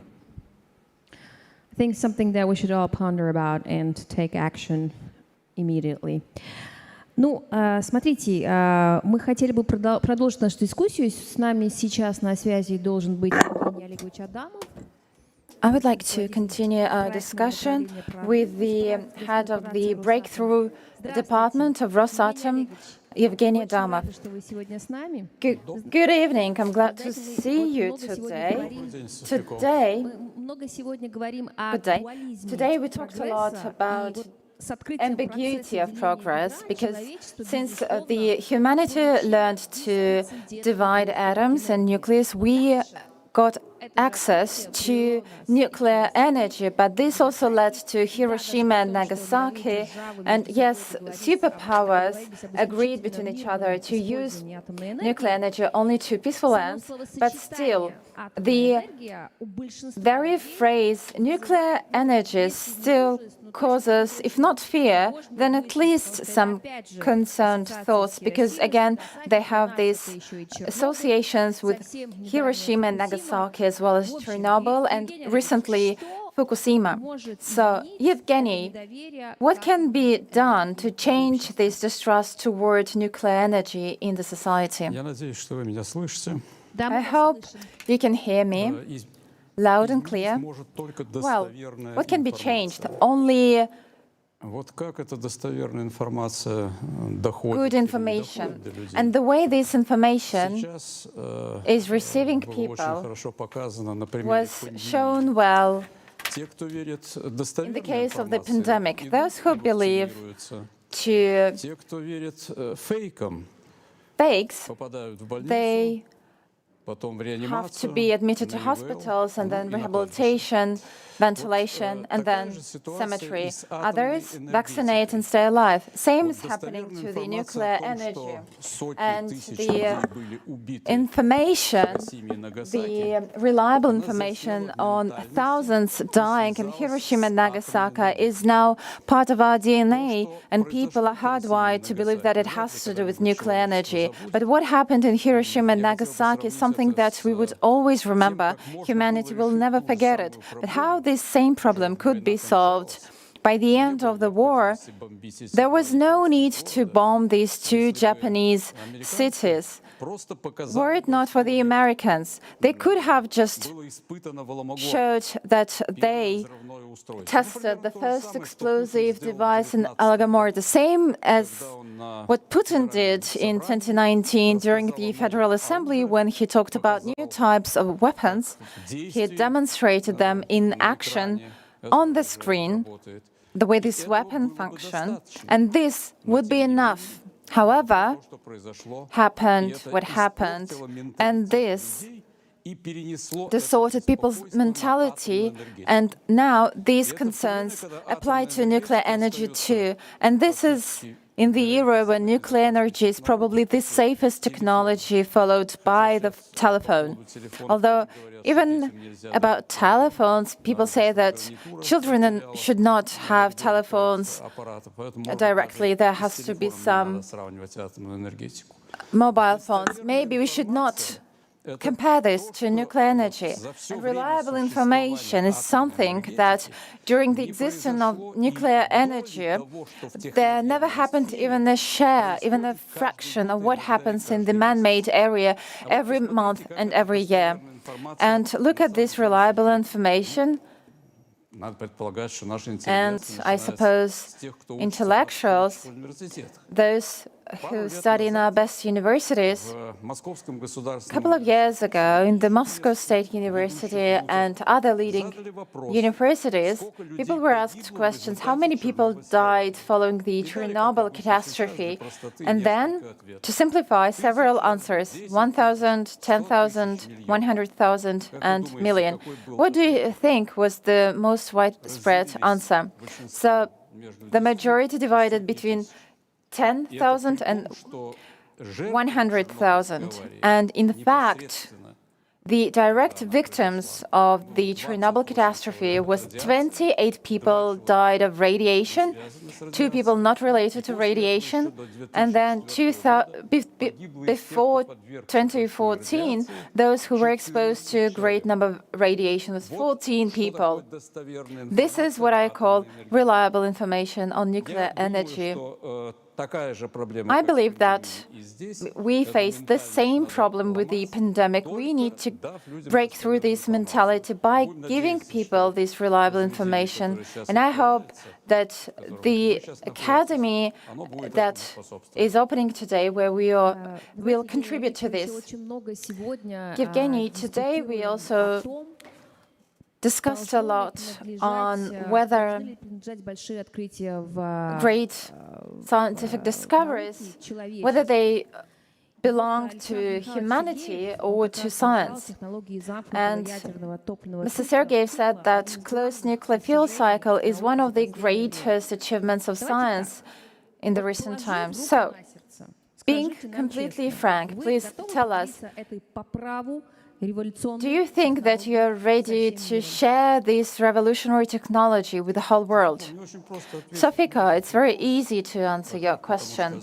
First of all, because Alexander is right, and this is a solution of all the energy problems, a large-scale solution, because 86% of energy comes from carbon sources, and the rest is comprised of the rest, for example, 2% wind energy, 1% solar energy, 4% nuclear energy. So it's also easy to answer your question, because in the end of 90s, when we were about to solve the issue that we've already implemented in our project Breakthrough, together with the Americans, we agreed that this technology would be accessible to everyone without any patents in any of our countries.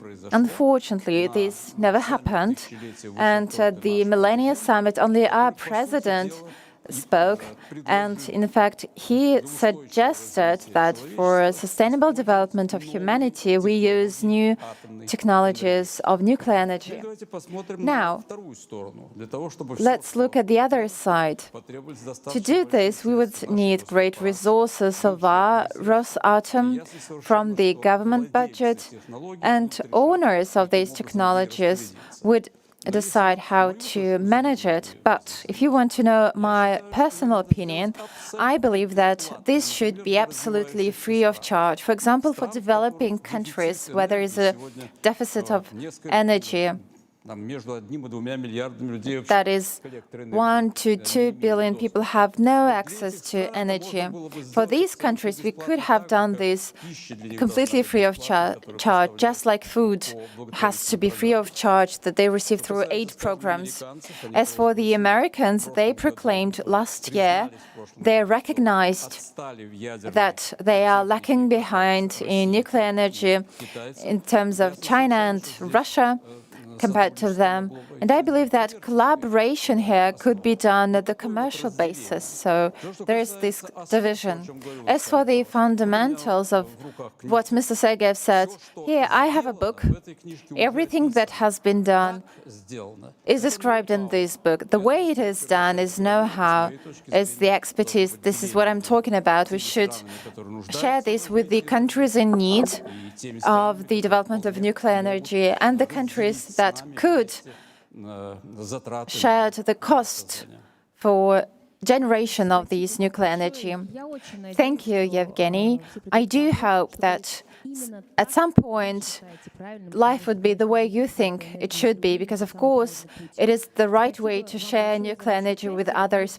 Thank you for your participation. If you have time, please stay with us, and we would love to hear your comments during the day. Thank you for your comments. Sir Martin, Thank you. I know that you want to add something to what we're talking right now. Are you here? I'm here, much enjoying the show, yes. Yeah, yes. I mean, I think all I'd really like to say is I agree with what Marcus said about the need to get through to the wider public. They've got to care. Let me give one example about this. Ocean pollution is a serious issue, as we know, but I think the only reason most people in my country know about it is because there were David Attenborough programs which showed an albatross going back to its nest and coughing up for its young, not the long-for nourishment, but bits of plastic. And because millions of people have seen that, they realized that it was an issue. And one of our less enlightened ministers in the UK therefore did introduce legislation against non-reusable plastic drinking straws and things like that. So I think even though a live audience that we get is only 1,500, then I think there is a possibility that charismatic figures can get through to millions. So I'm not quite so pessimistic about getting through to the wider public, provided one uses the mass media. Thanks a lot, Sir Martin. And going back to nuclear fuel, because it's also the future of space travel, and I feel like nuclear-powered rockets will potentially get us to Mars, not within tens and tens of thousands of years, but within a few months. Chiara Cocchiara is an aerospace engineer at the European Organization for the Exploitation of Meteorological Satellites. She was part of the Mars Desert Research Station and was listed by Forbes as one of the 30 under 30 leaders. Chiara, it's so great to have you with us.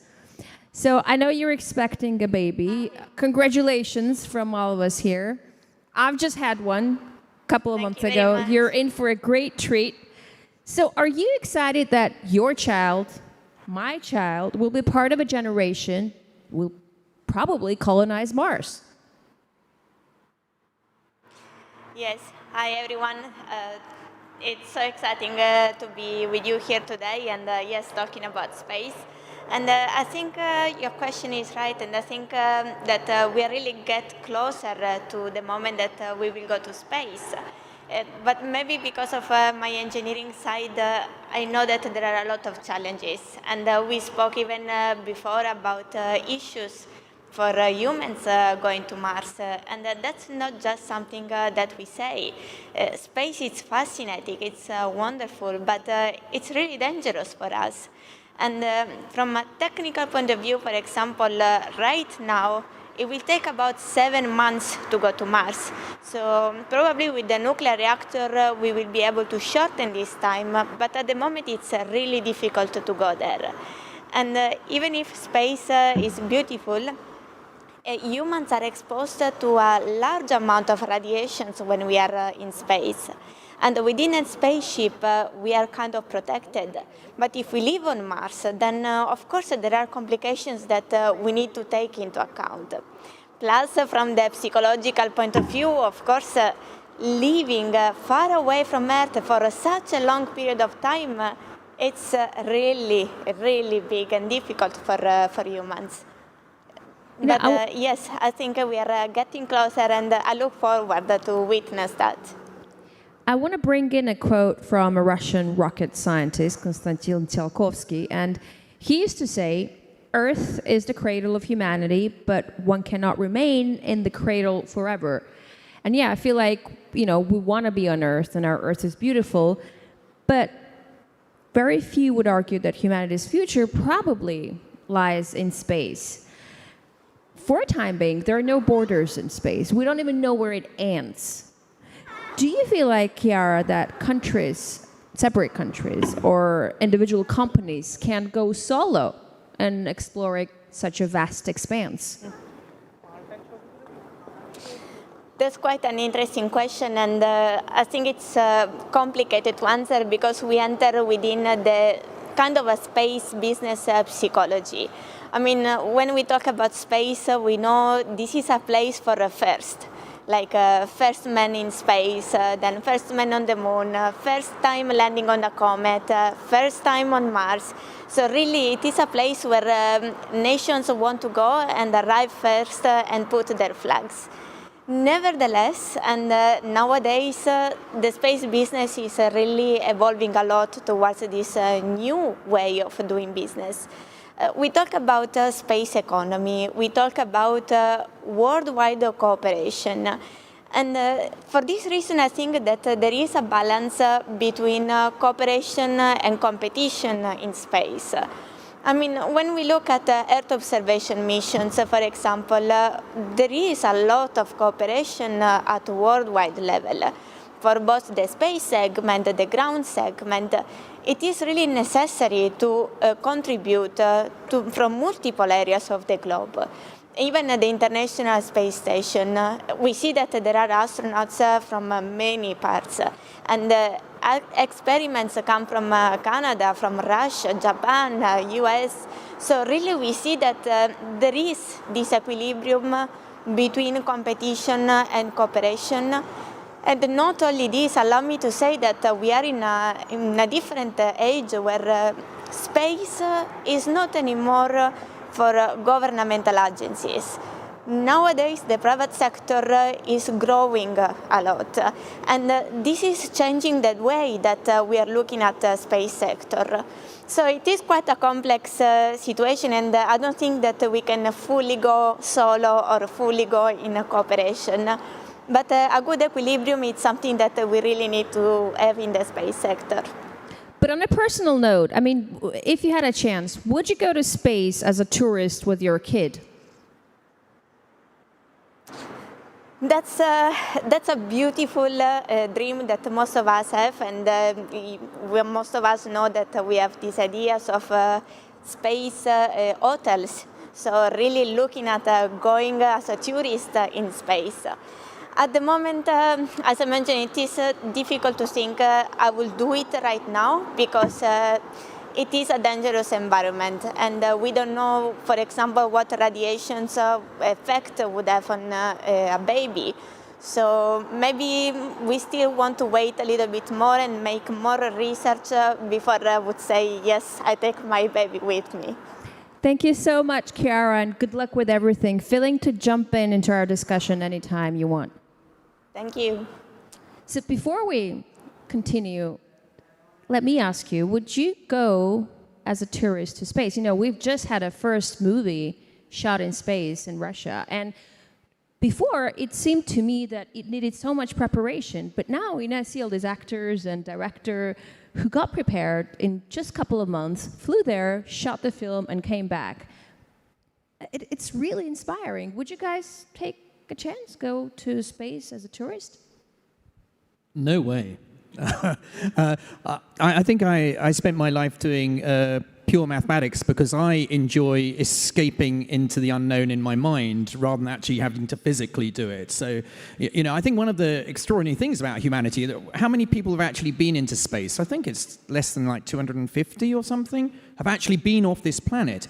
Yet, with our minds, we've managed to create tools that have now enabled us to understand almost the limits of our universe and the fact that it's expanding, accelerating in its expansion, yet we're stuck on the surface of this planet. For me, that is much more exciting, to be able to understand what the universe was doing in the past, where it might go to in the future, whether it might be infinite or perhaps finite and looped around in some four-dimensional shape. For me, that's much more exciting than going on a tin can to a very close planet. Okay, Professor? Yeah? I will try that if I can go up to the space without emitting carbon dioxide and accelerating climate change. Ruslan? Вот вы знаете, я все детство жалел. You know, when I was a child, I had regrets that my mother did not wait for 2 more days. I was born on April 10th, but I had a dream to be born on April 12th. Of course, I wanted to be a cosmonaut. Even now, I dream of it.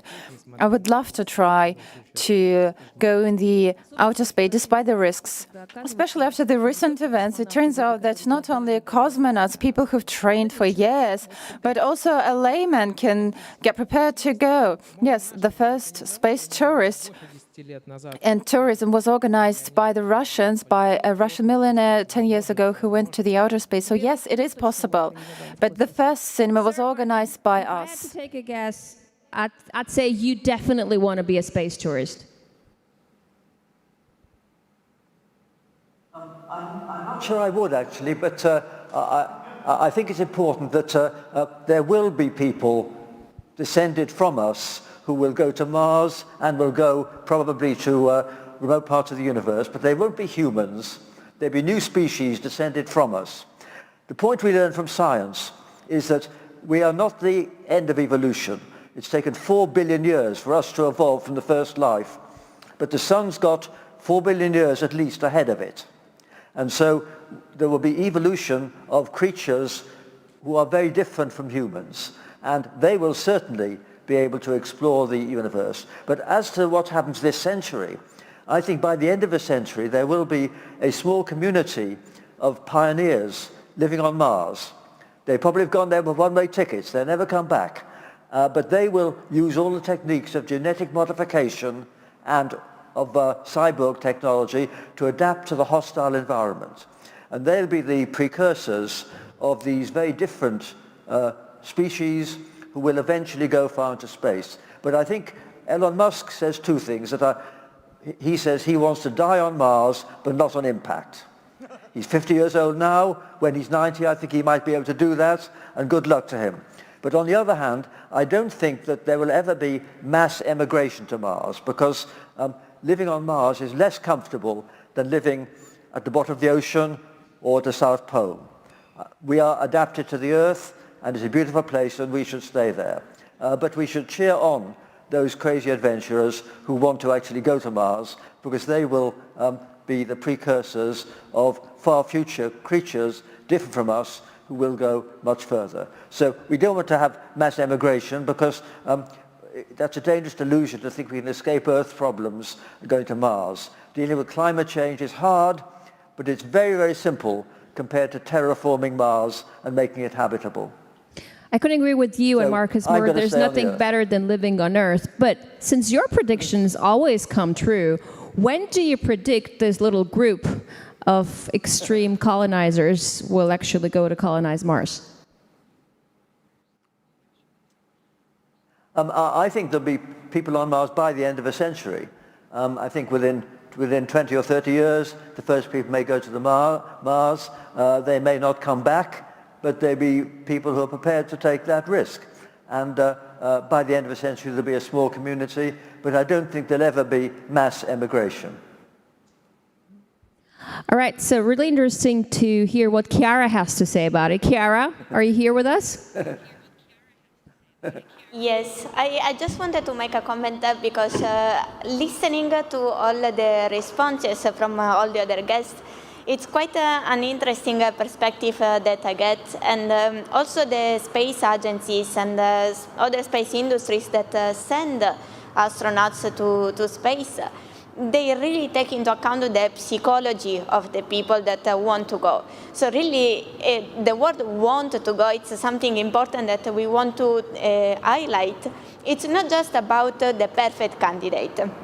From the physical point of view, we have many candidates in Earth that can go there.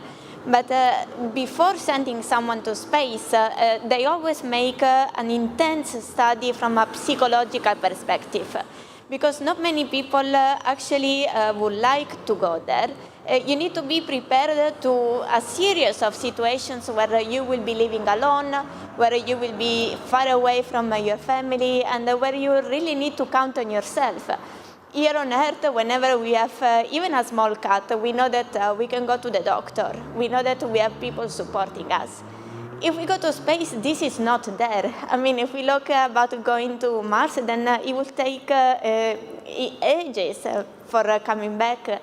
And you need to understand that you need to count on yourself. You cannot be an expert of everything, but you need to be able to be a problem solver for any possible situation that you can have. And when I did the simulation for life on Mars, we really tested a lot the psychological point of view. Technically, many people are good engineers, are good problem solvers, but are they ready to do that alone and on a different planet? That's one of the most important questions, I would say. But do you agree with Sir Martin that by the end of the century, we could have a bunch living up there on Mars? I would say so. I mean, if we look at the new missions, we are talking about missions which are even more ethically correct, meaning that we would bring people on Mars and then bring them back to Earth after a while, of course, but there is this possibility. But if we look about the mission that was planned to be launched a few years ago, the one-way ticket to Mars, so just going there and knowing that you would not come back, and the amount of people that applied to this type of mission was enormous. So we really see that there are many people willing to go to Mars. So with the new technologies and the opportunity not only to go, but to experience Mars and coming back, I would say that they will have a lot of volunteers that would like to go to Mars. Thanks a lot, Chiara. Stay with us, don't go away. But it's time for us to bring in our new guest, Professor Marcelo Gleiser, a theoretical cosmologist and a philosopher. Marcelo, are you here with us? Hello, good to see you. Hi. Hi, Sophie. Hi, Marcelo. So before I ask you, I'd like to bring in another quote from a true rock star of science, Stephen Hawking. And he says that if someone told me that every equation I included in the book would halve its sales, I mean, that's funny, right? But since you're a philosopher, I want to ask you, it really must be tough for scientists to explain the universe's mystery to us without equations. I mean, how do you do that? How do you take that multi-layered, super complex, many-dimensional phenomena and put it into texts and words for us? Yeah, that's a very good question. And I would say that you have to think of this sort of public understanding of science as a translation service, in the sense that every translator is, in a sense, losing something of the original text when it's translating a book. You know, I mean, you can read Dante in Italian, or you can read Dante in Russian or in English, and it's going to be very, very different.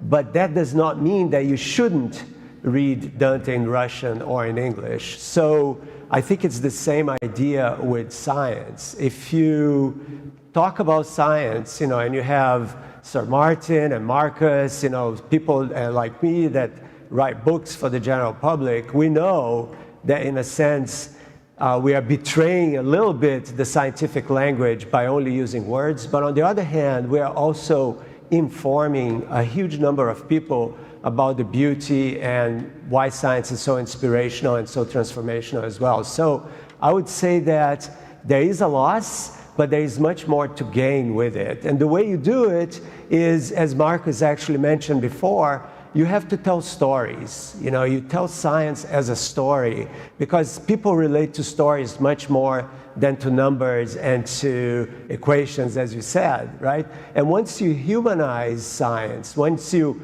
bring science out as something which is part of our human curiosity to understand who we are, where we come from, then science becomes a much more interesting and perhaps appealing language for people that are not trained in science.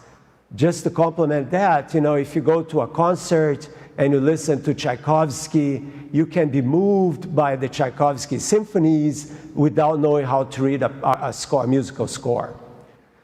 So it's the same idea, right? And there are many, many beautiful ways you can do that. So let's talk a bit about the ways to do that, because we spoke about this here. I don't know if you were listening. How to spread scientific ideas into masses. And granted, if scientists are as charming and eloquent as all of you here, that's one thing. And you know, that's why you're speaking at this conference, because you guys are great speakers. But then some scientists are introverts. They can't really translate their breakthroughs or thoughts into language that is accessible to the public. What do you think is the best way to spread scientific knowledge if you are a scientist that cannot really speak to many people? Well, that's in that particular case, you know, you have to find your colleagues that can speak for you. And that's totally fine. And I would say that's true in any profession. You know, you may need the ones that can present ideas in an office, you know, to speak for those that cannot. And that's why you work in group. You know, one thing that we were talking about before was collaboration versus competition, right? And I would say that competition is a form of collaboration, you know, because if you have many different groups competing with one another, but within each group you have collaboration, this process of collective competition is actually a way of advancing knowledge, right? And we have been doing this forever, right? This has been the case from the beginnings of civilization. So I think that's fine. But to answer your question in perhaps a deeper way, I would say that this transformation has to come from bottom up. I think we have to reform the educational system. We have to reform how we actually teach science to the kids of the world. Because most, not always, but in most cases, science is taught in an extremely boring, detached, calculational, let's solve this problem without any context of its humanity. So the kids grow up thinking of science as this somewhat robotic enterprise, you know, where scientists are a bunch of nerds that don't really care about the human condition. And that couldn't be farther from the truth. So if we change the way science is presented at schools, starting from very young ages, our little young kids, then the story of who we are as told by science doesn't become just the story told by science, but it becomes a story that is told from scientific, philosophical, historical, political points of view, and they all complement one another. And once you do that, once you humanize the way science is brought to people, I would say that in a generation you have a very, very different take on what science is and what it means, and why listening to scientists actually is important. I want to bring in another quote by Isaac Newton, who said, "What we know is a drop, what we don't know is an ocean." And you know, it really seems to me that the way scientists approach uncertainty or the unknown is very different from how we ordinary people approach it. Because, for instance, I can tell from my own example, uncertainty for me is, I don't know, stress, anxiety, because I want to know. I want to know what's happening. For scientists, they right away see a window of opportunity when there is uncertainty. And you, Marcelo, you call it the island of knowledge. And I mean, I in no way want to challenge Isaac Newton, but do you think that at some point, maybe in the far imaginable future, there'll be a point in time and space where there will be nothing left to learn? I sincerely hope not. And you know, just like Sir Martin was mentioning before, and this is a conversation we've had, if indeed we are going to reinvent ourselves to become something completely different from what we are, then it's impossible for us to make predictions about the future of knowledge, because the notion of knowledge may be very different. So putting that aside, let's talk about us as we are now going after understanding more of the world. So the whole metaphor of the island of knowledge explains why there is no way we can ever get to the end of knowledge itself. There is no way we could find the end to know everything, right? And the idea is very simple. If you have an island where what we know of the world fits, this island is growing in time as we learn more and more about the universe, about who we are. But of course, this island, as every good island, is surrounded by an ocean. And this ocean has to be the ocean of the unknown, the ocean of the stuff that we do not know about the world. But here comes the paradox of science and of knowledge in general, which is the more we know, the more this island grows, the more the boundaries between the known and the unknown also grow, which basically means that as we ask more questions about nature, about who we are, we become equipped to ask even new questions that we could not have anticipated before. Just think as an example about the history of astronomy before and after the telescope. So before the telescope, we looked at the skies with all with the naked eyes. We could see something. With the telescope, we see something completely different, and hence the instrument amplified our perception of reality in ways that we could not have predicted at all.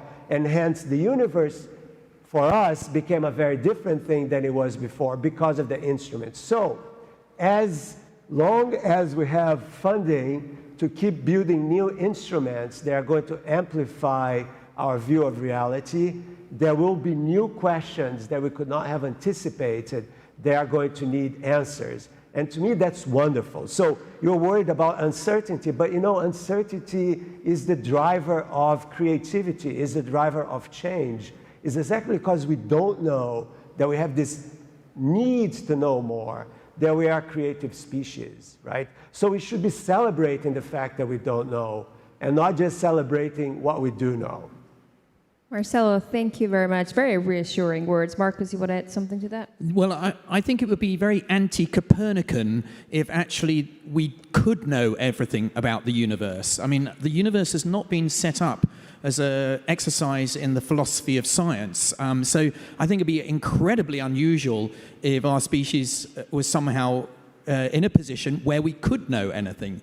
But I totally agree with the fact that I get up every morning to go to my desk and do mathematics is because of all the things I don't know. It's the unsolved problems that are a driver for me to carry on doing my subject.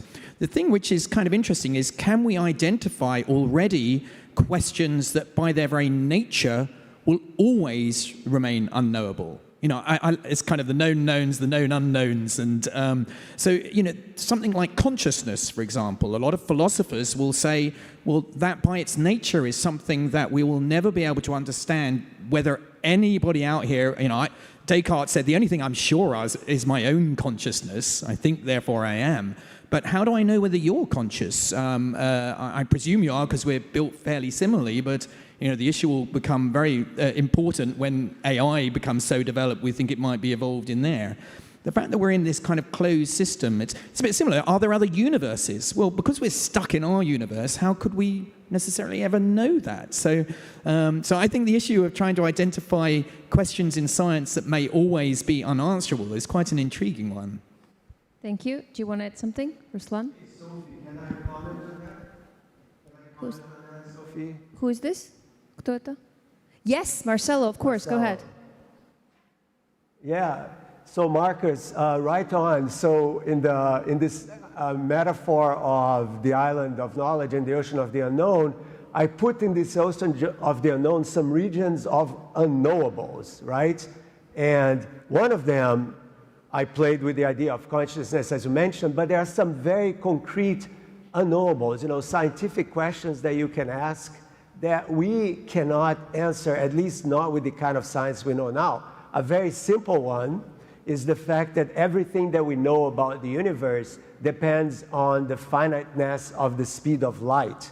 The fact that light has a finite speed, you know, 300,000 kilometers per second, means that we live in a bubble of information, right? That we can only gather information about the universe within the time we have. So light has traveled for about 14 billion years, you know, since the Big Bang.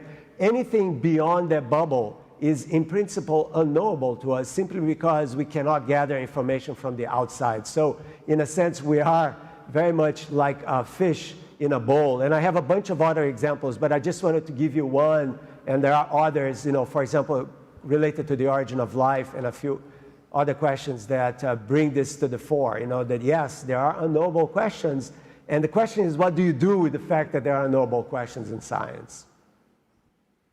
Thanks, Marcelo. Ruslan? Вы знаете, вот человечество, я бы скажу про физику. You know, humanity, and I'm talking about physics as science, that describes nature. In the end of 19th century, there was an impression that we are at the edge of learning everything. This Max Planck, who founded quantum physics, when he started talking to his thesis director, he said, I want to study theoretical physics. He said, no, don't do that. But I said, I have only a few tasks not solved yet. One of his tasks was to study dark body and matter. Classical physics said that the radiation has infinite energy, as we see the bulbs, for example. So what Max Planck said, he theoretically said that light is emitted in portions, although he didn't believe that. And then he brought about a decision, a solution. And then it turned out that indeed light was emitted in portions. Einstein then proved that and received Nobel for that. And again, it turns out that we don't know so much, and the world is so great. It's not just 40 14 billion years there, but also the other dimensions, and there's so much to learn about the world. So if at some point we believe that we are close to knowing everything, that we are close to the scientific revolution, then it would change again drastically. So the answer is something between sci-fi and science, that this bulb, 46 billion light years. But then there are the mole holes. You've all seen Interstellar movie, right? Who said that it's a Euclidean universal? But wormholes seems to be an answer when we can make even one step forward. So it's not that obvious Chiara, here. are you here with us online? So do you need to cope with the stress, manage the anxiety caused by the uncertainty, or are you thriving on it? Yes, maybe because I'm an engineer, then what I try to do is always to organize the work, organize knowledge and structure what I have to do, what we know and what we want to know.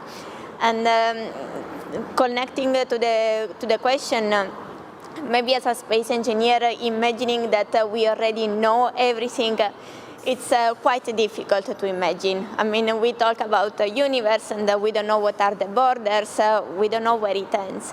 But even if we would know almost everything, I think that it is in the nature of the human beings to be an explorer. And if you already know something, you want to look for what comes next. And if we move it a little bit between a mix between philosophy and technology, what does it mean to know everything? It's impossible. I mean, you would need to be already the knowledge itself for knowing everything. And maybe we can connect to the technological aspect. We talk about artificial intelligence, and the final goal is to discover the super artificial intelligence, which is that type of technology that is like a super brain and will be able to be an expert on every discipline. I don't think we are there yet, and I don't think that we will ever reach the point where we say, that's it. We know everything and we can stop here. So I don't think we need to live with the anxiety. We don't think to have pressure with our work or with everything around us. We just need to build step by step our days and the future of the humankind. Thank you, Chiara. So, I mean, we're on a very nice philosophical note right now, and I feel like maybe we should start rounding up on a philosophical note. We began our discussion talking about how science, technologies, innovations, they play an increasing role in really fast evolving reality that surrounds us. Fantastic opportunities open up to us, never seen before. But this really puts an extra pressure on the choices that we make. We become more responsible for them. Marcus, how do you think a 21st century citizen should evolve, stay connected, be in demand, but really more importantly, stay a human being with a capital H? I think it's already been hinted at, but it's a bottom-up process, and our education system, I think, has got to be fit for purpose. And at the moment, I think it's not. We're not producing a digitally literate, scientifically literate, emotionally literate, politically literate society. And so I think, for me, that is where our hope should lie, in trying to create an education system that prepares us for change as well. I think, your opening question was very relevant, which was, things change within a 5-year period, 10-year period. So this means we're going to have to be very fleet of foot and adaptable. We're going to have to retrain ourselves, learn how to learn again in the future. I think we think that education finishes when we're 18 or 21. That's not going to be true in the future. We're going to have to keep on learning and keep on adapting. So creating a society that's able to learn I think will be very helpful. Professor, what do you think? What should a citizen of 21st century be like? I'd like to emphasize once again, I think just not just thinking about the science fiction, but I think we have to focus on the interface of scientific progress with the social and economic system once again. I'd like to elaborate a little bit more about the problem caused by Amazon and Uber from the platform economy, supported by digital technology, driven out so many taxi drivers out of job, and Amazon has been closing down so many retail shops, shopping malls closing down. So it is triggering huge social change and transformation. And in order to make people positively engage with the scientific innovations, there has to be some kind of assurance that scientific discovery can be in your own interest for your job security or health. So the important, we should not forget about how our social and economic system can match up with the scientific progress and try to maximize the positive side of the scientific progress. I think this is another very, very, very challenging issue. Often we only thinking about science as if it is standing alone. It cannot stand alone. It is just the scientific discoveries are translated through market, commercialization, and the economic system and social system. So we have to think about the interaction between science and the social and the economic system. That is a very, very critical factor in maximizing the scientific innovations contribution for peace and development. Thank you. Руслан, вы как думаете, какой должен быть человек современности? Ruslan, what do you think? What a contemporary human is supposed to be? To keep abreast with the progress, to be in demand, and to stay human. So as for citizenship, starting with the Roman law, we have two subjects, the legal entity and physical entity, and both kinds of citizens. Today we talked about artificial intelligence, and we wanted to understand whether they belong to legal entities or physical entities and where the liability lies. But citizens have new liabilities, they have new embodiments, and we don't know quite how to categorize them. Perhaps this would bring about new types of citizenship. On the other hand, when we talked about colonization of Mars, expansion, I would like to believe that this would lead to a consolidation on the Earth, and we would cease being citizens of our own countries, but rather we would start being citizens of the planet Earth. I hope that we would move toward this direction, toward this. These are the drivers, and they drive our humanity, society, the way we live. Clearly, there'll be some kind of stratification. Perhaps it would consist in the fact that those who aspire for knowledge would have lifelong learning, and those who do not want to do anything, they would just get money from aid programs, they would live on those social benefits, and there'll be less and less of them. I hope we'll have more from the first camp. To round up our discussion.